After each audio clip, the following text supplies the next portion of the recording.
You're listening to a story from K-Culture Explained, a journey of 7 seasons with 84 episodes. We'll explore food, music, traditions, and even modern life in Korea.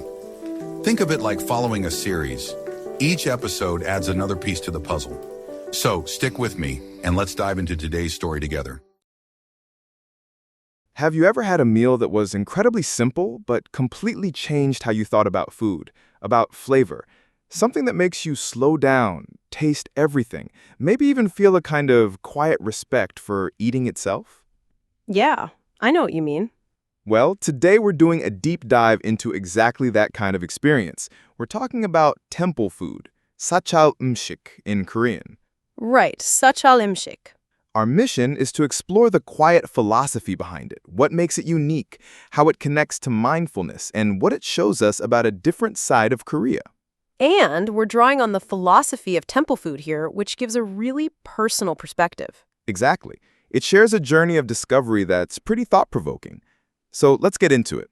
One of the most interesting things about sachal 음식 is how people often first encounter it, not usually planned, but by chance.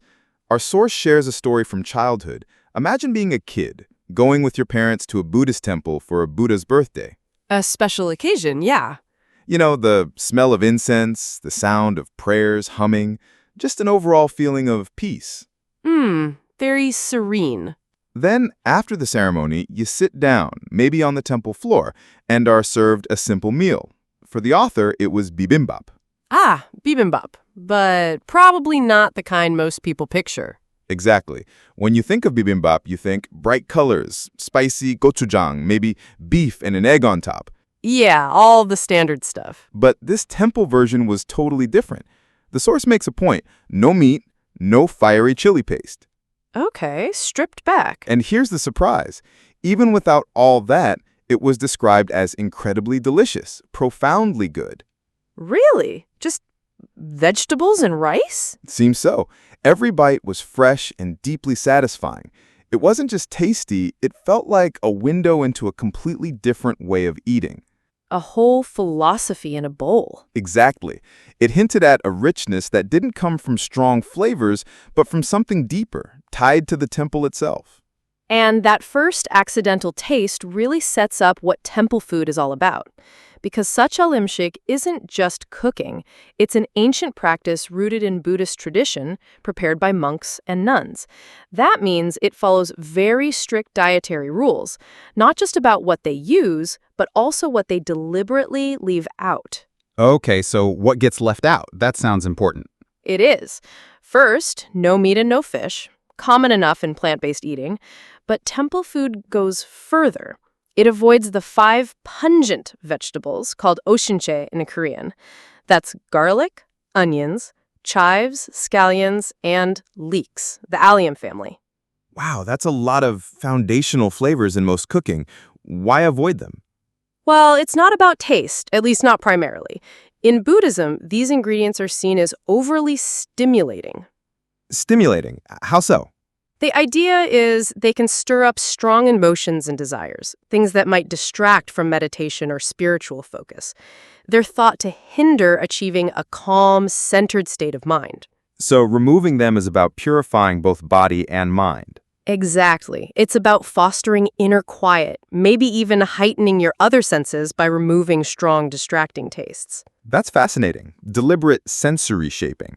So if those strong flavors are out, what does temple food embrace to create that deep satisfaction? Great question. The embrace list is just as important. It's all about natural, seasonal ingredients, really celebrating what's fresh. So lots of vegetables. Lots of vegetables, yes. Often wild ones foraged from the mountains around temples, used at peak freshness. Also earthy roots, many kinds of mushrooms, beans, and whole grains. That's the core. It sounds very connected to the land. Very much so. It's a cuisine that lets natural, subtle tastes speak for themselves. It relies on quality and freshness, not masking with heavy sauces. Did the source give examples? Yes, wonderful ones. That mountain vegetable bibimbap wasn't just greens, but specific wild plants. One slightly bitter, another slightly sweet, all balanced carefully. The sauce wasn't overpowering, just a simple, flavorful soy-based mix that tasted like the essence of the forest. The essence of the forest. That says a lot. It really does. It speaks to careful fermentation, minimal seasoning, coaxing out natural umami rather than covering up flavors. And then there was tofu. Plain, yet comforting. Tofu is often seen as bland, but here it's celebrated. Its texture, its way of absorbing subtle broth, it makes you appreciate minimalism as truly delicious. That's a great point. The idea that minimalism can lead to deliciousness. It feels like it goes beyond just eating. Absolutely. The source emphasizes temple food isn't only about nourishing the body, it feeds the spirit too. The key concept here seems to be mindful eating. The author talks about how the practice encourages you to slow down, to really pay attention, to recognize the effort behind the food, the growing, harvesting, preparation. That recognition, that gratitude changes the entire experience. Exactly. And connecting back to that childhood memory, the author realized later how much the setting mattered. Ah, yes, the context. It wasn't just the bibimbap. It was the quiet temple courtyard, the fresh mountain air, the sound of bells. All of it together. The food tasted even better. Exactly. It shows how surroundings and mindset, just being present, can transform how we perceive flavor and satisfaction. And temple food, by its nature and its setting, encourages that awareness. It turns eating into a kind of meditation, a quiet invitation to be fully present. So it's not just healthy, it's wholesome and calming. Wholesome and calming, that sums it up. A reminder that food can be meditative, engaging all your senses, nourishing body and mind together. And if we zoom out, this perspective is valuable globally. The source mentions wanting to share temple food with friends from other countries. Think about it. Many people associate K-food with the popular, intense, spicy dishes. Tteokbokki or kimchi jjigae. Exactly. Delicious, yes, but only one part of the picture. Temple food tells a different story, a quieter, more introspective one. So what's that story? It's less about immediate punch, more about depth, balance, and profound respect for nature. Harmony, simplicity, respect for life, all reflected in each meal. So each dish embodies those values. Pretty much. Every bite reflects broader cultural and spiritual ideas.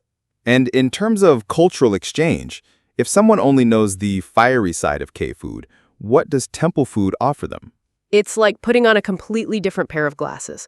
Sharing a quiet meal of mountain greens and warm tofu, it strips away the noise, creating a moment of calm and appreciation. A totally new way to experience Korean culture. Yes, focused on contemplation, sustainability, and subtle beauty.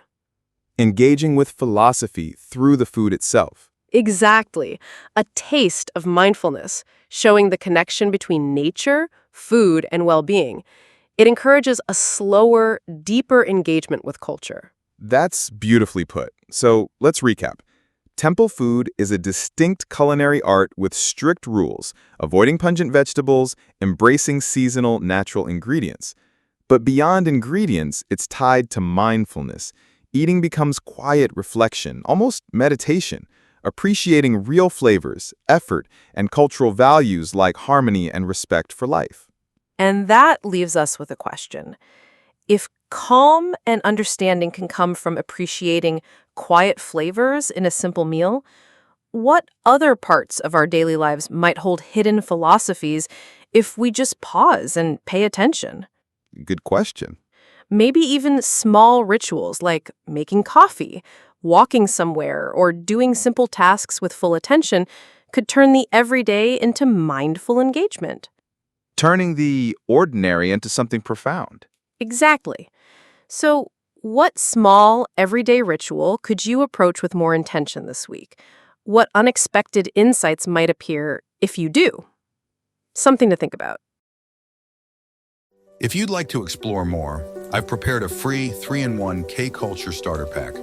You'll find the link in the show notes or description. Curious for more? My full ebook on Korean food culture is ready.